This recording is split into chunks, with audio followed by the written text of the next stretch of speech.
நண்பர்களே வணக்கம். தமிழ்நாட்டு அரசியல்ல கடந்த 50 வருஷங்கள்ல இதுவரைக்கும் நடக்காத ஒரு உச்சகட்ட அரசியல் த்ரில்லர் இப்போ நம்ம கண் முன்னாடியே நடந்துகிட்டு இருக்கு. எந்த பக்கமும் சாயாம வெறும் ஃபேக்ட்ஸை மட்டும் வச்சு இந்த வரலாற்று நிகழ்வை நாம இப்போ அலச போறோம். நிஜமா சொல்றேன், இது எந்த ஒரு சினிமா கதையை விட ரொம்ப சுவாரஸ்யமான ஒரு அரசியல் சதுரங்கம். சரி, நேரா மேட்ருக்கு வருவோம்.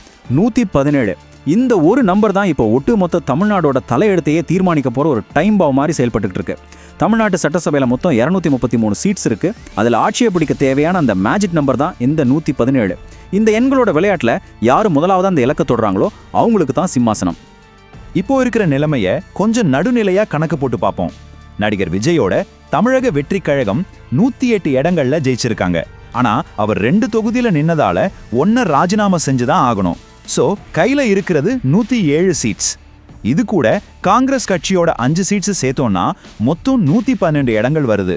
ஆக ஆட்சியை பிடிக்க இன்னும் வெறும் 5 இடங்கள் மட்டும்தான் தேவை. இந்த 5 இடங்கள் குறையிறது தான் இப்போ மிகப்பெரிய தடையா மாறி இருக்கு. இங்க தான் ஒரு எதிர்பாராத மிகப்பெரிய முட்டுக்கட்டையா ஆளுநர் ராஜேந்திர ஆர்லேக்கர் அவங்களோட முடிவு அமைஞ்சிருக்கு. வழக்கமா என்ன நடக்கும்? அதிக இடங்கள்ல ஜெயிச்ச கட்சியா ஆட்சி அமைக்க கூப்பிட்டுட்டு அப்புறமா சட்டசபையில பெரும்பான்மையை நிரூபிக்க டைம் கொடுப்பாங்க, கரெக்டா? ஆனா இந்த முறை முதல்ல 117 எம்எல்ஏக்களோட ஆதரவுக்கான ஆதாரத்தை என்கிட்ட கொடுங்க, அதுக்கு பிறகுதான் நான் அழைப்பேன் அப்படின்னு ஆளுநர் வழக்கத்துக்கு மாறா ரொம்ப கராரா சொல்லிட்டாரு. இதனால தமிழ்நாட்டு அரசியல் வரலாற்றிலேயே யாருமே நினைச்சு பார்க்காத ஒரு திருப்பம் இப்ப நடந்திருக்கு. 50 வருஷமா ஒருத்தர் அடிச்சுக்கிட்டு எலியும் பூனையுமா இருந்த 2 பெரிய மாபெரும் திராவிட கட்சிகள் இப்போ ஒரு புது மனுஷனோட வருகையை தடுக்கிறதுக்காக ஒன்னு சேருவாங்களா? ஒரே ஒருத்தரோட அதிரடியான அரசியல் என்ட்ரி இந்த அரை நூற்றாண்டு கால ஆதிக்கத்தையே அசைத்து பார்க்க முடியுமா? இதுக்கான விடையில தான் ஒரு ரொம்ப சுவாரஸ்யமான கணக்கு ஒளிஞ்சிருக்கு. இந்த 2 பெரும் எதிரிகளோட எண்களை கொஞ்சம் கூட்டி பாருங்க. திமுக 59 இடங்கள், அதிமுக 47 இடங்கள். இது ரெண்டையும் சேர்த்தா சரியா 106 இடங்கள் வருது. அதாவது அந்த 117 அப்படிங்கிற மேஜிக் நம்பரை ரொம்ப ஈஸியா நெருங்குற தூரத்துல இவங்க இருக்காங்க. பல வருஷமா எதிரெதிர் துருவங்களா இருந்தவங்க இந்த எண்களை வச்சு எப்படி ஒன்னு சேர வாய்ப்பு இருக்குன்னு பாக்குறப்போ ஆச்சரியமா இருக்குல்ல.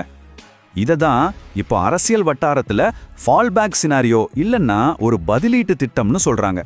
அது என்ன திட்டம்னா, தேவைப்பட்டா அதிமுகவோட எடப்பாடி பழனிசாமி அவர்கள் முதலமைச்சராக பொறுப்பேற்க திமுக அரசாங்கத்துல நேரடியா இணையாம வெளியிலிருந்து ஆதரவு கொடுக்கிறது.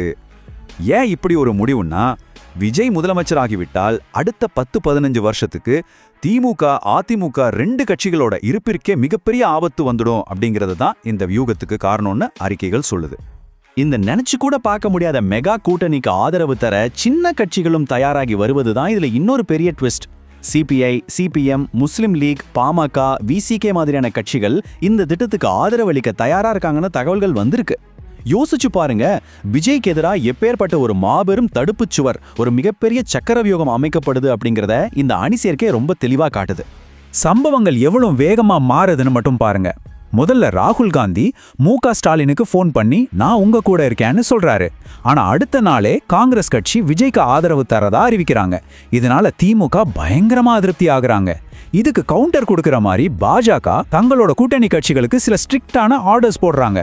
இதோட உச்சகட்டமா புதன்கிழமை ராத்திரி 10:30 மணிக்கு எம்எல்ஏக்கள் எல்லாரும் அவசரமா புதுச்சேரிக்கு கொண்டு போகப்படுறாங்க.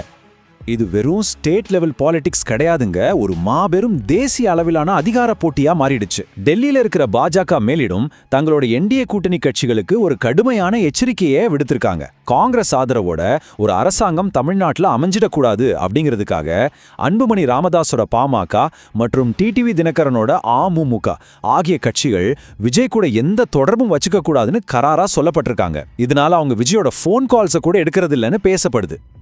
இந்த கலைபரங்களுக்கு நடுவுல தமிழ்நாட்டுக்கே ரொம்ப பரிச்சயமான அந்த ரிசார்ட் அரசியல் மறுபடியும் வந்திருக்கு. வியாழக்கிழமை ஆளுநர் கேரளாவுக்கு போறாரு. அவர் திரும்பி வர்ற வரைக்கும் ஆட்சி அமைக்க எந்த அழைப்பும் இருக்காது. இந்த கேப்பை பயன்படுத்தி புதன்கிழமை ராத்திரியே அதிமுகவோட 50 எம்எல்ஏக்கள் புதுச்சேரியில் இருக்கிற த ஷோர் 3-1 ரிசார்ட்டுக்கு பாதுகாப்பாக கொண்டு போகப்பட்டிருக்காங்க. தங்களோட எம்எல்ஏக்களை விஜய் தரப்பு இழுத்திடக்கூடாதுங்கிறதுக்காகவும் இந்த ரகசிய திட்டம் வெளியே தெரிஞ்சிடக்கூடாதுங்கிறதுக்காகவும் தான் இந்த அதிரடி ஆக்ஷன். இத்தனை நெருக்கடிகளுக்கும் நடுவுல விஜய் இத எப்படி டேக்கிள் பண்ண போறாரு? இங்க தான் தி சைலண்ட் மாஸ்டர் மைண்ட்னு அழைக்கப்படுற ஜான் ஆரோக்கியசாமியோட பங்கு ரொம்ப முக்கியமாகுது. சாதாரண சினிமா ரசிகர்களா இருந்தவங்கள ஒரு மாபெரும் வாக்கு வங்கியா மாத்தினா அதே மாஸ்டர் ஸ்ட்ராட்டஜிஸ்ட் தான் இவரு. இப்போ திரைக்கு பின்னாடி இருந்துட்டு ஒரு பிளான் பியை உருவாக்கி இந்த இக்கட்டான சக்கர வியூகத்திலிருந்து விஜயை எப்படி வெளியே கொண்டு வரதுன்னு ரொம்ப அமைதியா வேலை செஞ்சுக்கிட்டு இருக்காரு. இப்போ நம்ம கண் முன்னாடி நிக்கிற மிகப்பெரிய கேள்வி இதுதான். இந்த அரசியல் சக்கர வியூகத்தை விஜய் உடைச்சு விட்டு வெற்றிகரமா வெளியே வருவாரா, இல்ல அரை நூற்றாண்டு காலமா கோலோச்சிய அந்த திராவிட கோட்டை தங்களை காத்துக்கிட்டு தங்களோட ஆதிக்கத்தை மீண்டும் ஒரு முறை நிரூபிக்குமா? ஒரு தனி மனுஷன் ஒட்டுமொத்த சிஸ்டத்தையும் மாத்த நினைக்கும் போது அந்த சிஸ்டம் எப்படி ஒன்னு சேர்ந்து அவரை எதிர்க்குது அப்படிங்கிறதுக்கு இதை விட ஒரு சிறந்த உதாரணம் இருக்க முடியாது. இந்த வரலாற்று சிறப்புமிக்க அரசியல் ஆட்டத்தோட கிளைமேக்ஸ் என்ன ஆக போகுது? அடுத்த சில நாட்கள்ல இதுக்கான விட நமக்கு கிடைச்சிடும். அது வரைக்கும் தொடர்ந்து கவனிச்சுக்கிட்டே இருங்க.